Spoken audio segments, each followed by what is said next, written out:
EU leader warns Israel-Hamas conflict risks influx of refugees and deepening divisions. Brussels.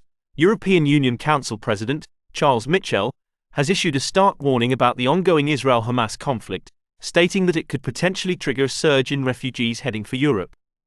This, he says, not only heightens the risk of bolstering anti-migrant sentiments but also deepening divisions and inflaming tensions between supporters of Israel and the Palestinians. In an interview with the Associated Press, Michel emphasized, "Look, if there would be more difficulties at the regional level, we would have immediately huge difficulties on the European soil because of the refugees." He highlighted how this situation could be exploited by certain political groups within the EU, leading to controversies and further fragmentation in the Union. It could also intensify polarization on one of the most contentious issues in many European nations.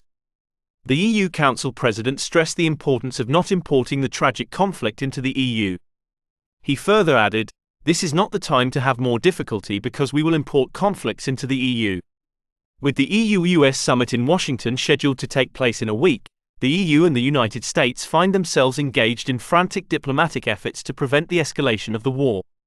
Israel has warned civilians in the northern part of Gaza, home to over 1 million people, to evacuate the area, in anticipation of an impending ground offensive by the Israeli military. To address the immediate consequences of the intensifying conflict in Gaza, Michel has called for increased outreach to nations like Egypt, which could serve as a natural point of reception for refugees fleeing the neighboring region. Such efforts would necessitate an increase in international aid. However, Egypt, already hosting millions of refugees, has expressed reluctance to accept more from Gaza. Michel emphasized the need for engagement with countries in the region to prevent a regional escalation, which would be a tragedy for the region, its people, and the world. The EU seeks to align itself closely with the United States, expressing full support for Israel after the Hamas attacks.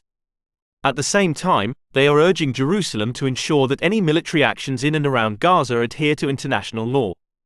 Michel, drawing on his experience as Belgium's Prime Minister during the 2016 terror attacks, acknowledged the difficulty of responding to such attacks while upholding democratic values. He stated that Israel faces a similar challenge now.